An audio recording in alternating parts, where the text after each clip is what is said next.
All right. Welcome to another episode or a rebooted episode of A Talk with Tylin. So now we have a new setup. It's not necessarily a new setup. It's been the same one I've been using. Just have a new camera that's fixed, by the way. Still using the DJI Pocket from Africa, but I got it fixed. Well, no, I didn't get it fixed. I actually got a new one, but same difference. It's still the same camera. It works now, but for today's episode, or just for, I guess, the rebooted series in general, we're just going to be doing a lot of everything. I have a list of stuff that I want to talk about here. It's only like 3 things. And throughout these videos, we're going to be doing movie reviews, game reviews. We're going to be talking about retro things like old movies. I don't know, probably add a little vlog aspect in there. I'm just going to be having fun with this. But without further ado, I guess we can get into our first topic for today. And I guess I'll just give a little brief rundown of what we got going on here. So, where are my glasses? Because I cannot see. Here they are. All right, so our first rundown of things that we're going to do here today is we're going to talk about the Penguin Show. It just ended yesterday. I'm filming this on November 11th, so the last episode just came out. I just watched it. I'll get into it later. And apparently, Dragon Ball Sparking Zero is dead. So we're going to talk about that too. And then there was recently a Captain America Brave New World trailer that came out. So we're going to get into that as well. So without further ado, let's get into it. This video is brought to you by Hellscape Trigger, written by yours truly. I recently published it on the Amazon, so if you want to check it out, the link will be in the description below. Alright, so the Penguin just ended last night. It was about 8 episodes. I think the finale was about an hour long. This is probably the best superhero show ever. This is like right behind The Boys. And I consider The Boys as like the best superhero show ever. Like that, nothing is topping The Boys. But this is still not topping The Boys because you probably say that's bias. But this is like, it comes close. It comes close because the way that this show kind of just builds the world of Gotham actually feels like an actual place.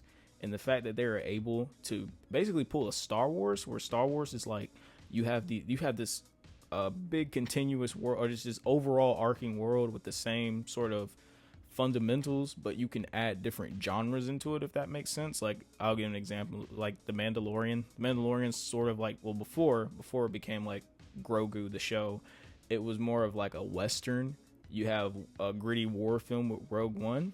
This is basically like Sopranos or The Godfather in Gotham, and it works so well. I would just give a little brief review here rather than getting into the details and nitty gritty. There are going to be some slight spoilers, so if you guys don't want to see this, I'll put a timestamp to where the spoilers are gone. And this whole review is going to be spoilers. So if you haven't seen the show, go watch it, come back, come look at my review. But I guess I want to start off by just talking about how there was no Batman. There's like no reference to Batman whatsoever, besides in literally the last 3 seconds of the show where you see the bat signal. And that just kind of gets me thinking, like, what has he been doing? I guess he's been cleaning up the Riddler's mess, because this takes place like probably like a week, 2 weeks to a month after the first movie, where the Riddler blew up I think he blew up the dams or something. He flooded Gotham essentially, and I guess he's been dealing with that. But there's no really big reference to Batman within this at all. No, there's no name drop. Like you said, that like the Penguin's out doing things, like he's probably like smuggling. I think he's smuggling shrooms. There's no reference to like, oh, what if Batman gets you, or oh, I wonder where Batman is. Like they don't acknowledge his presence at all. And it's crazy because in the first scene of the movie, he's a overarching presence. Like they're scared. He's a household name. You know what I'm saying? But that was just a little pet peeve, not necessarily a pet peeve, but just like, well, something's not adding up here, you know? I mean, even Selena Kyle gets a name drop before Bruce Wayne or Batman, and that just kind of like, I don't know, that confused me. I guess another thing, I have a list here. We can talk about the villains. Nobody in this show is morally good, besides like Victor. but we know what happens to Victor. So, but nobody in the show is necessarily a good guy, and I really love how some people thought the Penguin would be an anti-hero, and I'm like, nah, man, this is the same dude that, and there's this one comic where he some guy laughs at him, and he basically ruins his life. Like, he doesn't necessarily kill him directly, but he drives the man to suicide because all of, like, I think his wife dies, his children die, or something like that. I don't remember the comic book, but no, the Penguin, again, he's never been a good guy. And so this whole argument about how he would be an anti-hero just didn't really make sense to me. And the show, I love how the show kind of had to keep, not necessarily reminding you, but basically just showing you, like, hey, he's not a good guy. Like, we're gonna let it be known that he's not a good guy, because in, like, one episode, he basically kills his brothers. Like, his brothers, he locks them down in the sewer and lets them drown. And this is at a young age. He was never a good guy up until, or he was never a good guy since he was a kid. He's always been an a-hole. And the show just continuously reestablishes that. Like, there's one scene where I forgot her name. Dang, what is her name? How did I blank like that? Falcone's daughter, Sophia? I think it's Sophia. I believe it's Sophia. But there is a point where she drives her G-Wagon into his little, like, drug making facility, and it turns out that she drove a bomb in there. And when the Penguin goes and checks it out, instead of letting his men know, like, hey, there's a bomb, he just leaves. He leaves and lets them all to die. And this continuously gets reestablished, especially in this last episode, where there's a point where his mom has already known that he killed his brothers, and Sophia has him kidnapped, and Sophia's like, just tell the truth, and your mom's not gonna get hurt. And her mom, or Penguin's mom, is actually about to lose a finger. Like, the guy's got this freaky little finger cutting contraption, and he's about to chop her finger off. And this whole entire time, the Penguin, he's just stonewalled. He's like, oh no, I don't know what you're talking about. No, you're crazy. This is instead of just telling the truth. And his mom was like, I literally already know you killed your brothers. Just tell the truth so I don't lose a finger. And Oz is just like, nah, I don't know what you're talking about. And that's just that continues to reinforce the fact that he's not a good guy. And it's all icing on the cake towards the end, where he kills Victor. And we've been with Victor since the first episode. And the Penguin kind of takes him under his wing, and it's kind of like they have like a father-son relationship, like surrogate father type thing. But that ends up going down the drain when the Penguin kills him, because he basically sees family as weakness, and if he's gonna rule Gotham, he can't be seen as weak, And I just really like how, and they warned you. They were like, at the end of this series, you're not gonna like the Penguin, and they were right. I've seen a lot of discourse on Twitter where they're hoping that Batman puts the Arkham combo on him. Like, there's this one scene from Arkham Origins that they keep replaying where Batman literally just picks up the Penguin, shoulder presses him over his shoulders, and just throws him. And they're hoping that happens in part 2. And it's already been confirmed that Colin Farrell, he's gonna have about like 5 to 6 scenes, or they're in talks of having like 5 to 6 scenes with the Penguin in the Batman Part 2, so that should be cool. But speaking of Colin Farrell, fun fact, I didn't know what this guy looked like until I looked it up. I didn't think he looked like the Penguin, or how the makeup looks in the Penguin. I didn't think that's how he actually looked. But the fact that the makeup in the show is done so well that I couldn't even the Penguin, or Oz Cobblepot, or Oz Cobb is what they call him, just looks like an actual person. Like, you could see somebody like that walking down the street. It's amazing. They even gave him like a fat suit. It was just funny because there's like one scene where I think Sophia strips him naked and keeps him like locked up because she's like accusing him of killing her brother, and he's got a whole fat suit on, and the makeup is done so well. And the way that Colin Farrell, you can tell that he's just having an amazing time playing as the Penguin. I mean, his facial expressions, the emotion, the way he can just switch, where he can become compassionate and caring, but then switch to being cold hearted. It's great. It's great. The actress that plays Sophia Falcone, I'll look it up here real quick, but she is awesome too. I hope I'm saying her name right. If I'm not saying, please tell me I'm. Okay, it is right. It is Sophia Falcone. She's played by Kristen Milioti. Amazing. I believe it's episode 4, where we get to learn about her being in Arkham and how she was there for 10 years and was basically framed by her father. That's great. Arkham, the way they portrayed Arkham in the show, horrifying. I really hope they're still doing that Arkham television show. And I don't know how that would work, but I know they're still doing the Catwoman one too, and they already alluded to that within this latest episode where I mentioned before, where Selena Kyle gets a name drop, because technically she's the half sister to Sophia Falcone, so they're about to be a little duo there. Can't wait to see where that's gonna go. But again, Christine Milioti, I hope I'm pronouncing that right. Amazing actress, amazing. She can really go from the way she switches, again, the way these actors and actresses switch emotions from being compassionate and loving to cold-hearted is great. It's awesome.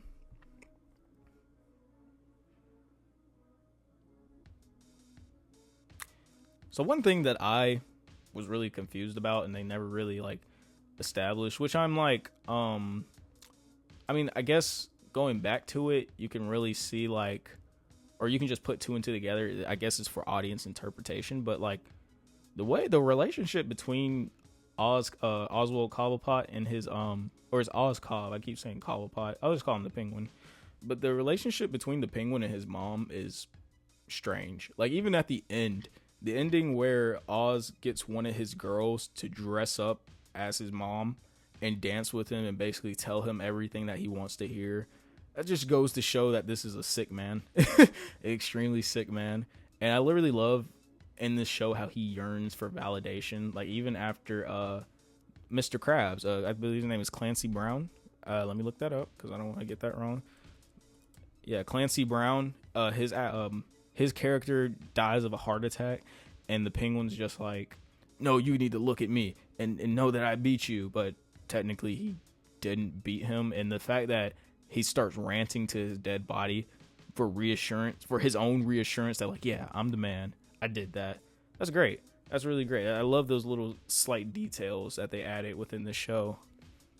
It just makes me more excited for the Batman Part 2. I feel like this is a perfect way on how to basically, how do I say this? How to basically like build up the hype without, build up the hype without addressing it directly, because they don't reference Batman Part 2 at all. They don't reference Batman at all. But the hype that they have from the show, that you're just anticipating what's going to happen next, is great. This show is I give this like a 10 out of 10 for me, man. It gets a 10 out of 10. There's not really any slow episodes. I feel like episode 7, I had my expectations high, and nothing really popped off the way I wanted it to.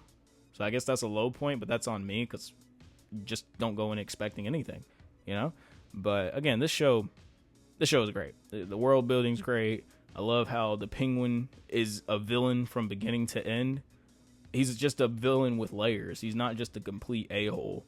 Like he has compassionate elements to him, but at the end of the day, he's still a bad guy. He's still not a guy that you need to be rooting for. I like the backstories with Sophia Falcone and even the Penguins. I like that. I like how we got to see just a more, the Penguin's always been a bit, not necessarily one-dimensional. Like, he's had a backstory, but we got to see him more humanized, Even points where he's, like, putting his shoes on or taking his shoes off, and you see that one of his feet is disfigured. Like, that's so, I don't know, we get to see a more open side to the Penguin. But, again, great show. Go check it out. Let me know what you guys think. Man, it's awesome. Okay, so apparently Sparking Zero is dead. I don't know who established this or what game you guys have been playing, but apparently Sparking Zero has lost 90% of its player base, which I'm not going to say it. I'll get rid of the words apparently because I'm pretty sure it's been researched and discovered that. But the fact that people are saying that it's flopped and it's fell off that's where I'll add the word apparently, because like, are we playing the same game? This game literally sold 3 million copies its opening weekend. Like, no, it outsold Call of Duty. It outsold Call of Duty in pre-orders. And the thing is, it's not the standard edition that was outselling. It was the ultimate edition. The most expensive version of the game was outselling Call of Duty. But I feel as if... So, I'll address the player base of it losing 90% of its player base. This is a fighting game. Fighting games don't usually last their opening or their first month of release. Like, they get like a really high player count, but then it starts to dwindle within like the next 2 to 3 weeks that it's out. And I would say that's because of lack of content when it comes to fighting games, because you're either in training, you're doing the story mode if they have it, you're playing with your friends, or you're online. There's only 4 things that they really have, and there's not really much that you can do with fighting games, you know. But I can see why this game's player count is dwindling. I'm not going to say it flopped. It didn't flop at all. This game is probably one of the biggest games this year, but I'm not going to say that it flopped, but I do see why the player base is dwindling. And a lot of that comes from the online. I feel as if Sparking Zero's online is terrible. Like, and quote me on that. It's bad. I'm going to look the camera dead in his face. Sparking Zero's online is terrible. And it's just it comes from the fact of how the game doesn't reward you if you win. It doesn't really feel like it rewards somebody putting in the hours to train or putting in the hours to get to Z rank. It rewards the cheesy, exploitive, and losing factor, you know? Like, for example, if I'm comboing my opponent, his skill points are going up. He's getting rewarded for getting beaten. And it's like, okay, that's a comeback mechanic. No, it shouldn't. If I hit like a 19 hit combo, his skill points should not go up from like 0 to 3. Like, no. And not only that, but from the 0 to 3, from the 0 to 3 skill points increase, you're able to insta spark. And I feel like the insta sparking, which is, if you guys don't know what that is, it's basically a mechanic where you skip the process of charging up to full power. And you can do that. You can do it for the whole game if you wanted to. And that's where the exploitation of this game comes from.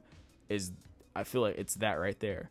Because once you insta sparking, you get in the sparking mode, you're immune to key blast, you can infinite combo, you can hit about a 30,000 damage or 25,000 to 30,000 damage ultimate, or you can just key blast spam. And that's what a lot of people in this game do. they spam, basically. And the fact that the ranked mode, I played Sparking Zero ranked. I gotta admit, it's a joke. It's a joke because the fact of how, number one, you're playing against the exact same characters. You're either playing against Super Saiyan 4 Gogeta, you're either playing against Beerus, Vegito, I'll just say all the fusion characters, Broly, or Master UI Goku. It's very rare you run into a Super Saiyan 4 Goku or an Android 17 or any sort of movie character or Saiyan Saga character. God forbid you run into a Saiyan Saga character. You're not.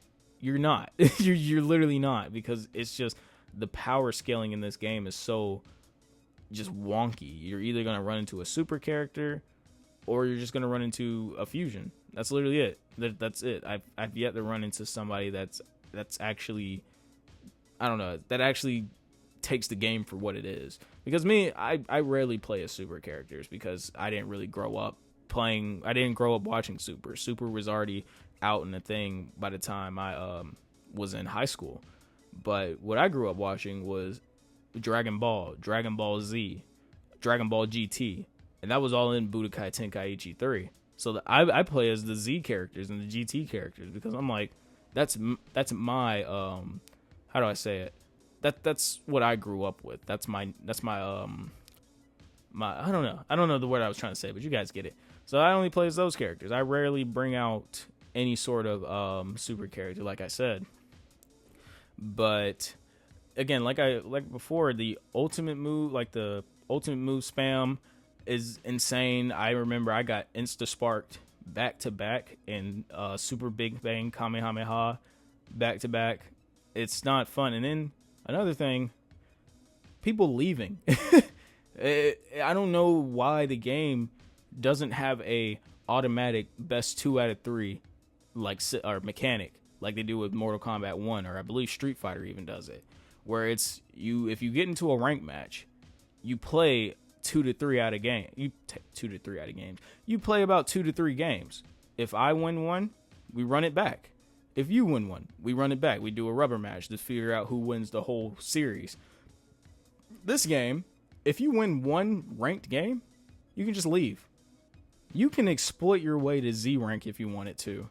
And I don't feel as if that's fair, because let's just say I play for a couple hours. I'm playing UI Goku, which I've done, but I'm playing UI Goku on ranked, and I'm winning. I'm playing against this guy. I beat him. I win, and I just leave instead of giving him his rematch. You know, the thing is, if you leave after not rematching, you still get your points. You might not get as much, but you still get your points. So you can just basically win, leave. There's no actual reward in actually learning how to okay, I messed up here. Okay, I lost a couple points. I can't rank up. I lost a couple points. Let me go back and try to fix something. No, it's just, I won. And most of the time you're spamming to win. I dropped the 30,000 damage ultimate on my opponent. I'm leaving. I'm done.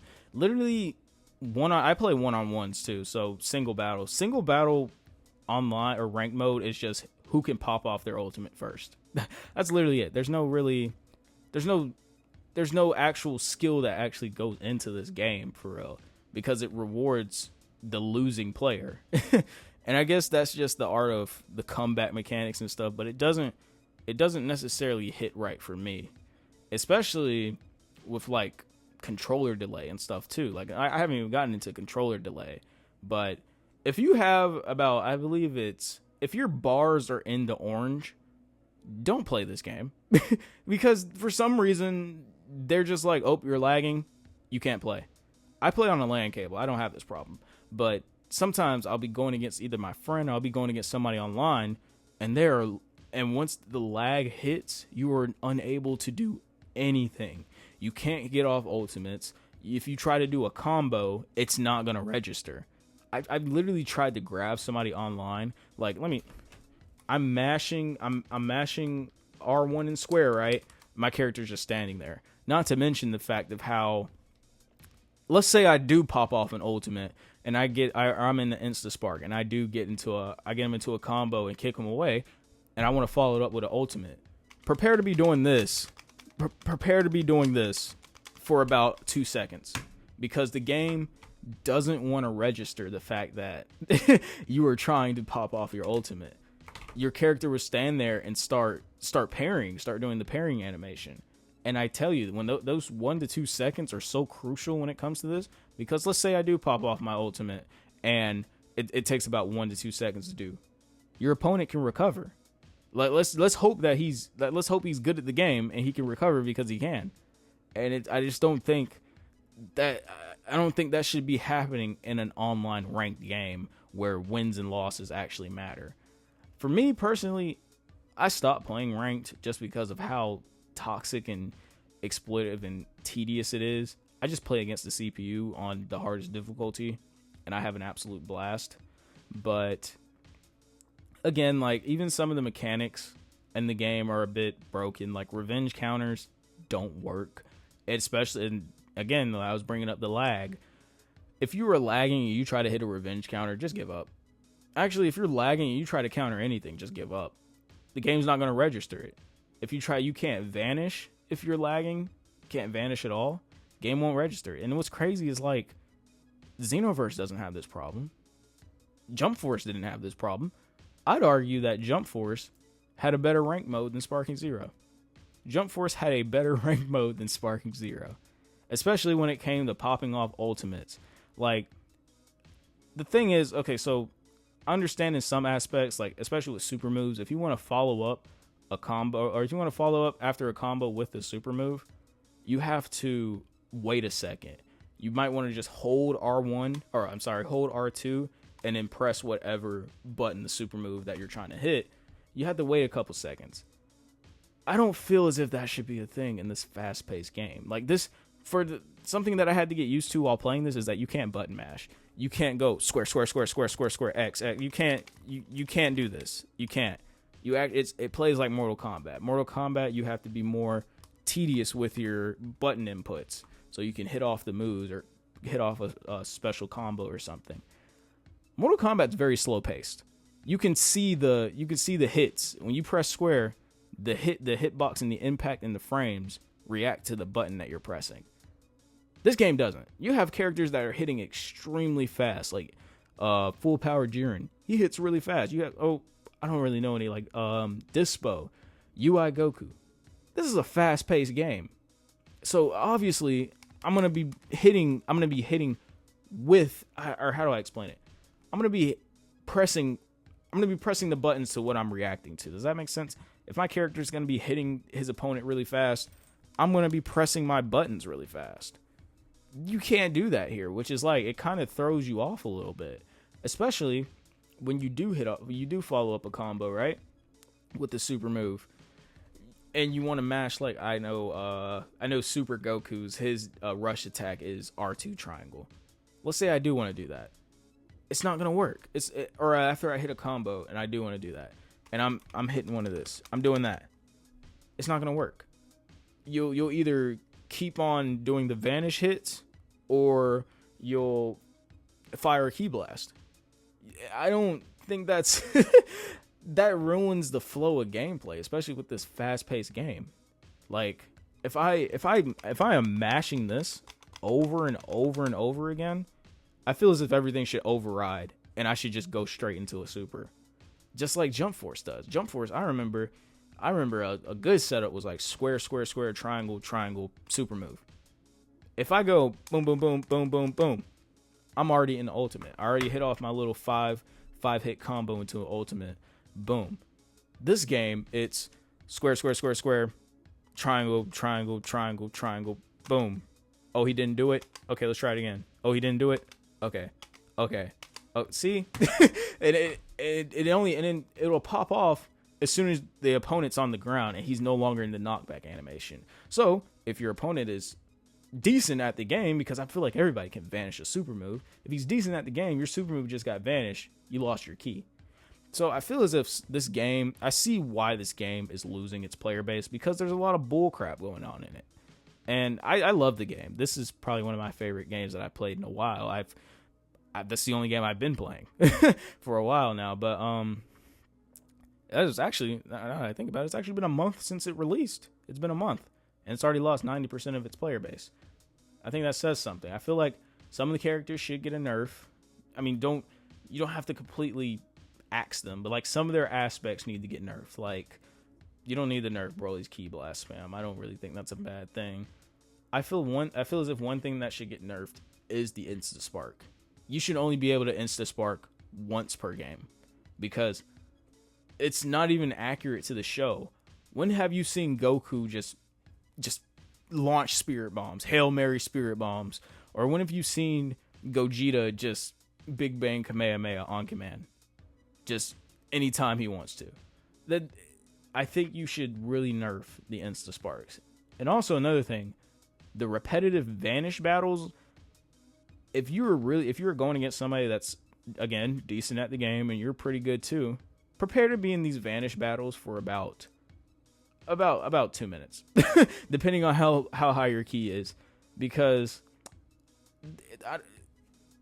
the thing is, so if I knock you away and I want to follow it up and you vanish and I vanish and you vanish and I vanish and we keep going back and forth. That gets old. And sure, you can revenge counter it, but then there's a counter for the revenge counter. So it's like, well, dang, I can't really get any offense in, can I? So I just feel like it gets extremely old, especially if you're going back to back. Like, it no longer becomes fun. It becomes a chore, you know? But I think that's all I had to say about Sparking Zero. It's still a fun game. Pretty sure we're going to be getting we're getting Gohan Beast and Orange Piccolo. I think that's it when it comes to DLC. I think they're going down the Daima route, which I don't really see myself going crazy over Dragon Ball Daima. I'm not really a big Daima fan, but again, hopefully they bring this, they put this game back together and they go through and actually listen to some of the complaints, especially when it comes to online mode, because that's where your market is. But hopefully they fix it. I mean, it's still a fun game. If I had to rate it right now, I'd give it like an 8.5 out of 10 just because of some of the problems that I just mentioned before. But yeah. All right. I feel as if the camera is just like going all over the place. Again, the DJI has like a really small screen, so I can hardly see what's going on there. But our last topic for a talk with Tylin is the Captain America Brave New World trailer. Now, I kind of glanced at this trailer. I'm not gonna lie to you, so I'm probably just gonna go back and watch it real quick. But from what I've seen so far, it does look promising. I mean, I guess I've seen all of it. I've seen the shockwaves that he has. I've seen him cut the car in half with his wings. But I guess for the sake of this, I should really go back and watch it. So maybe I'll just react to it. Hopefully my video doesn't get striked. Probably not. I mean, I'm reacting to it, right? Shouldn't really go that bad. All right, let's go. Bray. You asked for me. So that's this looks like Isaiah. What's his name? Isaiah Bradley. That's his name. The other Captain America. I think it was. You remember? Ladies and gentlemen, the President of the United States, Thaddeus Ross. Okay, Harrison Ford. Playing Thunderbolt Ross, I believe that was his name.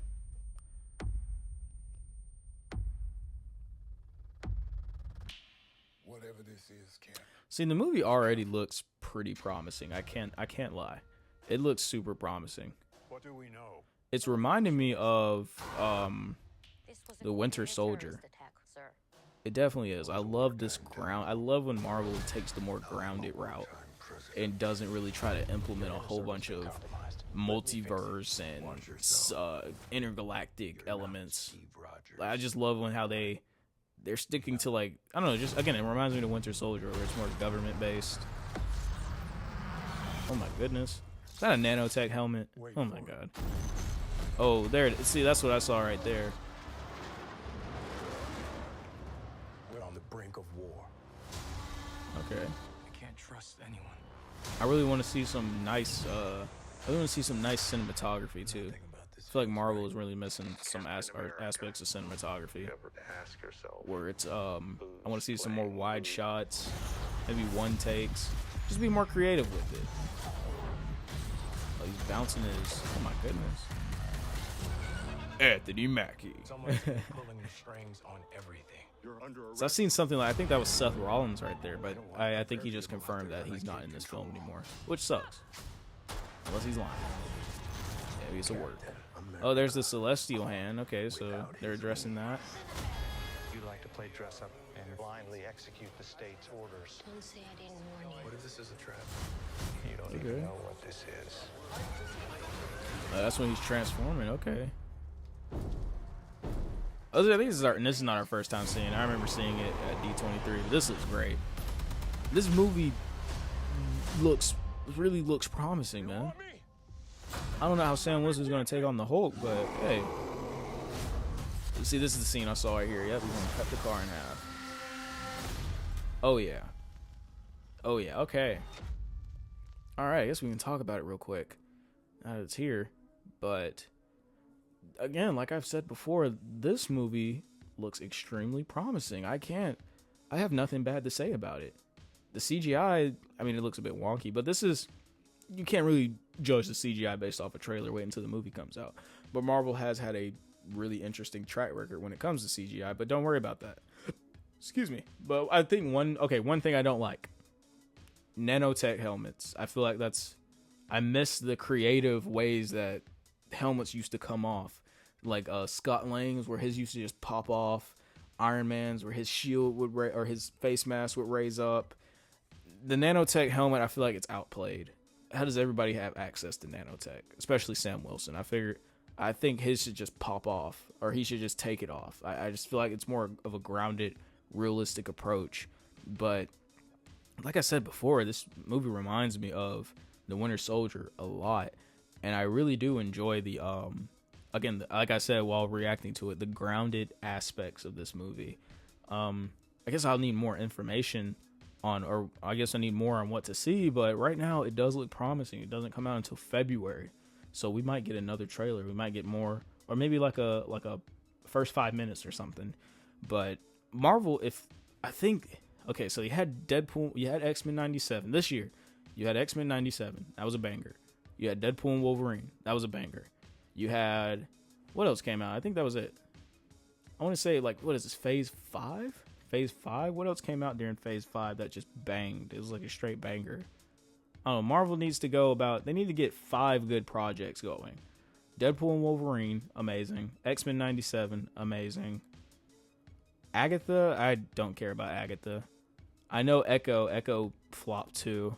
But if they can go 3 for 3 here with these 3 projects, again, X-Men 97, Deadpool, Wolverine, and Brave New World, I'm going to say that we're on the halfway point of being back. We might be back. But, again, looks like a really promising show. Or movie. Really promising movie. And that was it. That was episode 1 of the rebooted A Talk with Tylin. Again, like I said, we're going to be doing a lot here. I just wanted to make a little quick video. I don't think this one's pretty quick. I think it's pretty long. But a little quick video of just what I'm going to be doing from now on when it comes to content creation. Again, I'm going to announce on my TikTok the jump that I'm making. I'll be more on YouTube now rather than TikTok. But yeah, we're going to be doing a lot more things. I want to implement my book into this, like probably do like a little like a little Q&A or something like that, or just talk about it. More retro stuff. I do want to talk about old movies that I've been watching recently. Old TV shows too. Video games that I've been thinking about. But also a lot of theme park stuff going on too. I do want to talk about this new epic universe that's going on in Florida from Universal Studios. They have some really sick animatronics for these Universal monsters. I want to talk about that. But again, I hope you guys enjoyed it. Let me know what you guys want me to talk about. Is there anything new going on? Any news or something? But besides that, make sure you guys like, subscribe, and comment. And let me know what you think about the Penguin, or what you think about Sparking Zero losing its player base, or what you think about the new Captain America trailer. But besides that, I'll see you guys in the next video. So long.